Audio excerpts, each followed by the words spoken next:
Again, I'm Patrick Kilbride. I'm with the Global Intellectual Property Center at the U.S. Chamber of Commerce. Thank you, Linda and Ken, for inviting me to be here. There's no way I can fill Prabir's shoes, but if any of you want to imagine a good-looking, smart Indian American, then I'll be happy to bask in his glow.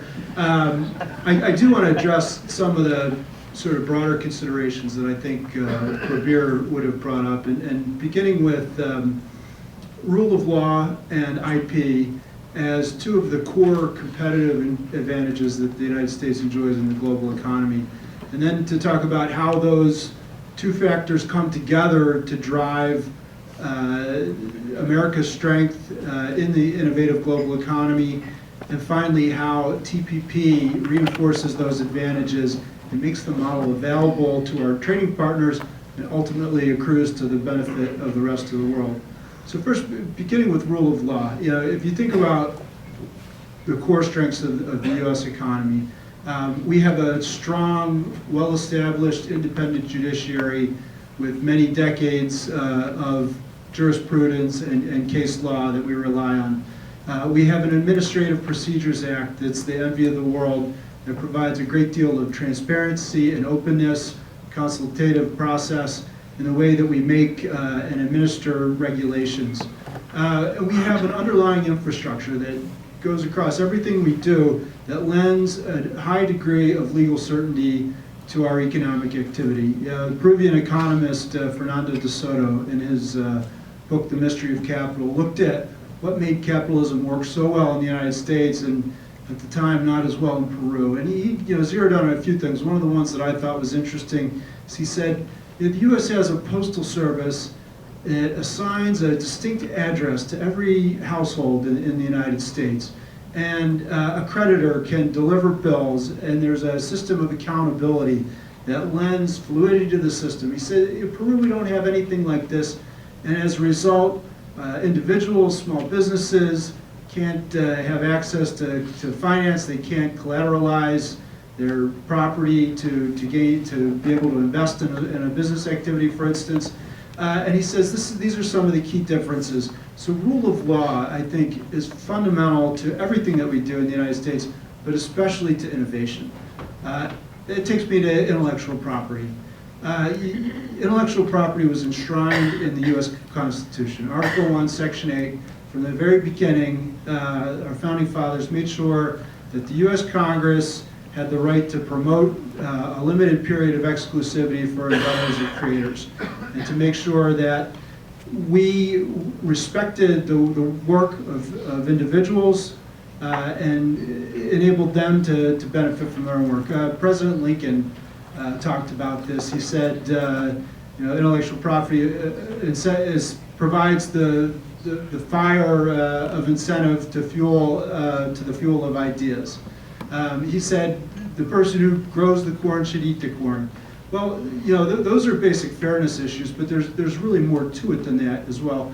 Intellectual property, I think at its best, is a mechanism. It provides an infrastructure that enables us to take ideas and turn them into tangible products and services that can reach consumers all around the world. And we've looked at this at the U.S. Chamber, as Mike and Deborah alluded. Done some research showing very strong positive relationships between intellectual property strength in a given market and innovative output at the most basic level, and job creation in knowledge-intensive industries, in the development of human capital, and very importantly, in access to financing. I'm going to spend just another second on that last point, because I think it is one of the critical linkages between intellectual property and innovation. Recently, there was actually just as recently as January, there was a new piece of research from the U.S. Patent and Trademark Office called the bright side of patents. I personally don't see why they needed to call it the bright side. I see a lot of upside. But what it said was, they looked at tens of thousands of innovative companies, and when they filed for patents, and when they were able to secure access to venture capital. And 92% of the companies that they looked at were not able to access venture capital before filing a patent. Afterwards, they were 50% more successful. And they further found that a delay of just a year made it increasingly harder to access venture capital. There was an even more recent study from the Innovation Institute that says for companies that file patents were 45 times more likely to enjoy growth. This is new corporations than those who did not. And this is fully consistent with what we found in our research at the Global Intellectual Property Center. So what does this mean for the world? As we look at the global landscape for intellectual property, we found that there is a very steep drop-off from a relative handful of countries with a stronger IP frameworks that include the United States, several countries in Europe, Japan, Australia, and after that, a very steep drop-off. And we have actually published an index, the International IP Index. It's available on the Chamber's website, uschamber.com/IP Index.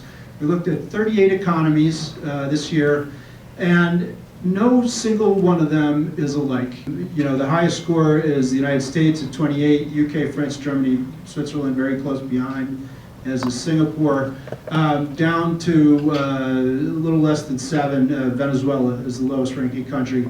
But no two are alike. And this belies the fact, or the presumption among many, that in a post-TRIPS world, that all countries are protecting intellectual property is just not true.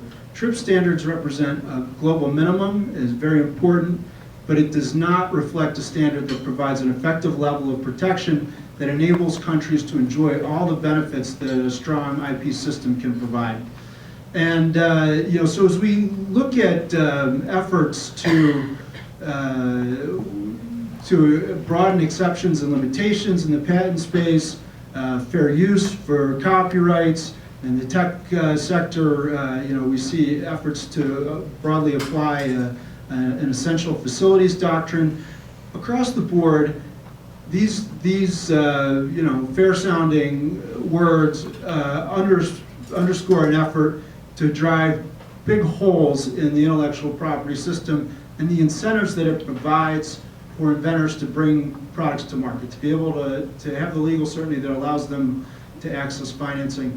And the contrast that I would draw, the United States and India both have a statutory ability to compulsory license. And India, a few years ago, actually issued a compulsory license on a Novartis drug, Gleevec, and they were vilified by the international business community for it.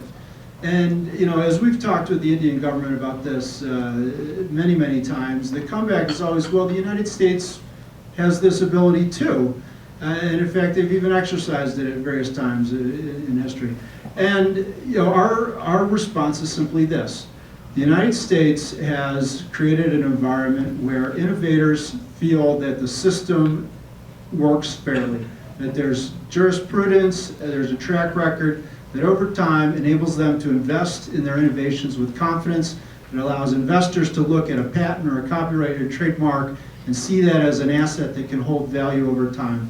India has fostered an environment where the opposite is true. No one is exactly sure what the value of that asset is going to be because the government has created an environment where the rules could change or where there's just simply too much uncertainty in the way those rules are applied for investors to rely on them. And that is the critical difference between the countries at the top of our index and the countries at the bottom. And that takes me to TPP.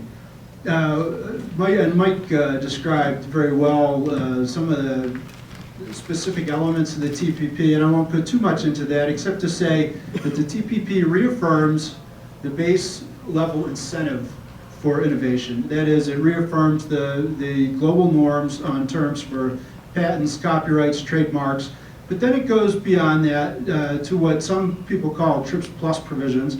I call them due process provisions because they provide additional certainty in the marketplace.